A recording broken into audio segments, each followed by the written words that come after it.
second and third grade artists. So I hope you had an opportunity to watch the video about Romero Britto, and I also hope you had a chance to look at the Pinterest board with all those different ways to draw a dinosaur. From there, I hope you selected one dinosaur to draw. So depending on what type of dinosaur you chose to draw, you're going to either have your piece of paper horizontal or landscape style, or you're going to turn it the tall way, portrait style. So I'm doing a triceratops. A triceratops is longer than taller. So I'm going to be turning my piece of paper the landscape style or horizontal, okay? So I'm going to go ahead and follow along with the drawing tutorial that is on that Pinterest board on how to draw a triceratops. Triceratops is that dinosaur, let's see if you can see it, that has the big horns on the front, okay? And the first step I'm going to do here, it looks like we're going to draw an oval in the middle of the paper. So when I'm doing this, I'm going to draw really lightly. I'm going to draw a nice light oval. And then I'm going to go ahead and draw another oval for the head. And it looks like the head oval is a little bit smaller than the other oval. So I'm making my head oval a little bit smaller than the body oval. And you might have noticed I did it a couple times just to kind of make sure I got the shape that I wanted. Then we're going to draw the back leg. So the back leg is kind of curving off of this center oval, coming down, and then out, and then up. Maybe not quite that long. I'm going to erase a little, come down, around, and up. And then I think we're going to go to the front, draw the front foot. I want to make sure my feet are going to be level so we don't have our triceratops walking with a funny limp because his feet aren't level. And then I'm going to draw his other back leg. So right here, his tail, or hers I suppose. Could be like Sarah from The Land Before Time. And then I'm going to draw the front leg. There. So now I have the basic shape of the body. Now I'm going to work on drawing the head. So I'm going to go back up here, and it looks like it's starting a little bit in the middle but towards the front of this oval to make the front part of the head. So where the snout or the mouth is of the triceratops. Kind of comes back and comes down and then up like this. And then this kind of goes like that. So I'm really looking at where my shapes are in comparison to the other shapes that I've already drawn. So triceratops kind of has a pointy part of the front, and then we can add an eye here.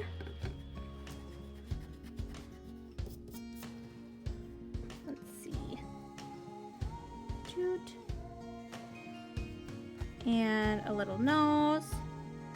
And then let's just make sure that this looks about the right size. And then we have some horns that come up right here. And another one on the other side, like that. Alright, so I think I'm all done drawing my triceratops. Now I want to make sure that I just draw the actual dinosaur. I'm not drawing anything in the background yet, because we are going to turn this dinosaur into a Romero Britto inspired dinosaur. So once you're done drawing your dinosaur, we're going to outline it with Sharpie. So I'm going to go ahead, or if you don't have a Sharpie, you can also just use a black marker. So I'm going to go ahead and outline my entire dinosaur. I notice I'm not going to go into certain parts. Like I'm not going to go right here to this tail part because that actually wouldn't be outlined. So a lot of this is going to be mostly staying on the outside of the shape, but this leg here I'm going to go in a little bit and come up around just to show that this leg, this hip bone right here, okay? Alright, so I'm going to go ahead and outline my dinosaur. Alright, so I have my Triceratops, right? That's what it is, yes. A Triceratops all outlined with my black marker, either a Sharpie or your regular washable Crayola marker if you have that at home. I'm going to go ahead and erase any extra pencil line. Go ahead and tap my piece of paper. Alright, once I noticed I'm just using a piece of scratch paper here, which is totally fine. Use whatever you have at home. I'm going to now, if you didn't get opportunity, I would pause right now and go take a peek at the Romero Britto board that I shared the link to in the Flex Learning site. So you can scan through and see some of Romero Britto's designs that he does and kind of get inspired by some of the patterns that he uses. One of the things you're going to notice is that he divides all of his objects into multiple different shapes. So that's what we're going to do now. I'm going to go ahead and divide my Triceratops into several different shapes. So I'm going to go ahead, maybe his head will be one shape and then this will be another. Maybe I'll even divide this into 3 sections. And then I'm going to have this go all the way back. And then I'm going to have this go back. Have this come down. Do I want his tail to be a different one? I think so. Alright, so there you have it.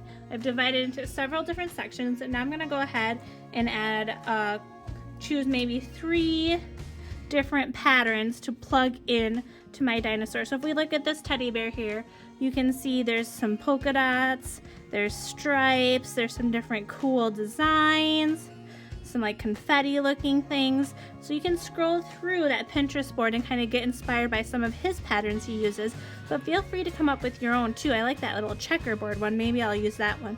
Alright, so I'm going to go ahead and use some washable markers and add some patterns inside my dinosaur now. One of the things Romero Britto does is he'll take like a darker color like blue and a lighter color blue. So he'll use a lighter color to start, and then he might use that darker color to create a different pattern.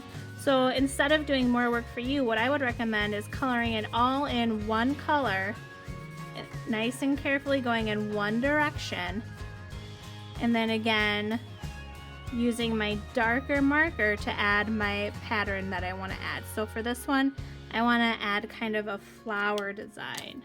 So I'm going to use this one. I'm going to draw a nice flower, and it's kind of fun because it's kind of hidden. You can't really see it, but you can kind of see that there's something going on there.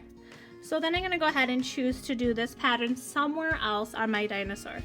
So I think I'm going to go ahead up here and do it up here. So again, I'm going to start with my lighter blue.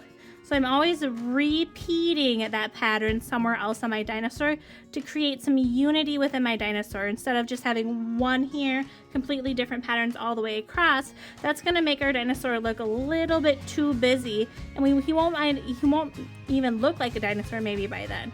So if we repeat these patterns throughout our dinosaur, it's going to give that sense of unity and make it look like one complete dinosaur, okay? So I'm going to go ahead and continue my patterns all throughout my dinosaur.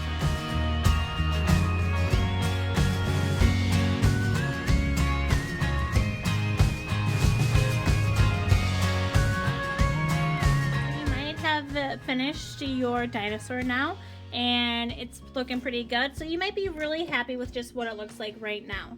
But if you're like, I really like it, I'd love to add more to it, we can go ahead and create a landscape behind our dinosaur to add a little bit more. But again, we want to really focus on maintaining that Romero Britto style. So if you remember a landscape, we have a background, middle ground, and a foreground. And a foreground is going to be the part of the landscape that is closest to us. And remember, a landscape is artwork of land. So it could be a painting, a drawing, a sculpture that has land in it. So I'm going to start and I'm going to draw the foreground. So I'm going to draw a horizontal line coming across my paper that's going to represent the foreground. Then I might draw the middle ground, and the middle ground might be like a wavy line that's behind my dinosaur. And then I might draw my background, and my background might have mountains in it. So I'm drawing 3 lines to represent those different parts of a landscape: the foreground, middle ground, and background. And once I have those 3 parts, I'm going to again divide that into sections like Romero Britto would. So I would divide this into at least 3 sections, divide this into at least 2 to 3 sections, and then I'm going to choose each one of these peaks is going to be a different section. If you want, you could add a cloud in the sky or maybe some birds, and then we're going to go ahead and we're going to add a pattern to these sections, and I'm going to kind of repeat the patterns that I used in my dinosaur, but this time I'm going to just use a black Sharpie because I want my dinosaur to be the center focus of my artwork, and if I did the background really colorful too, it would kind of take away from how awesome my dinosaur looks. So I'm going to go ahead and add my patterns into the background. Alright, so I've created my background for my dinosaur, and now I might think, oh, I love it like this, I'm just going to keep it as is, I don't want any more to be taken away from the dinosaur. Or you might decide, I really wish there was a little bit more detail in this. So one thing you could do is you could choose to pull in a little bit of color to your landscape. So when you do this, you really want to differentiate the landscape from the dinosaur and each part of the landscape from each other. So I'm going to go ahead and I'm going to decide that this foreground right here is going to be kind of green. So that's going to really help differentiate the foreground from the middle ground. So I'm going to go ahead and choose a couple of green markers. You could use crayons too, and that would help differentiate that landscape from the background or from your dinosaur. And I'm going to go ahead and just pop in a little bit of color. I still want to leave it a little bit of black and white too though, so it's not too colorful and it doesn't take away too much from our dinosaur. So I'm going to go every other and create a checkerboard here for this part. Then I might decide this middle ground is going to be yellow. And I might go ahead and choose to do these polka dots, a yellow, and these flowers over here, maybe a different type of yellow. And the same goes for the mountain. So I'm going to go ahead and pop in a little bit of color to my landscape.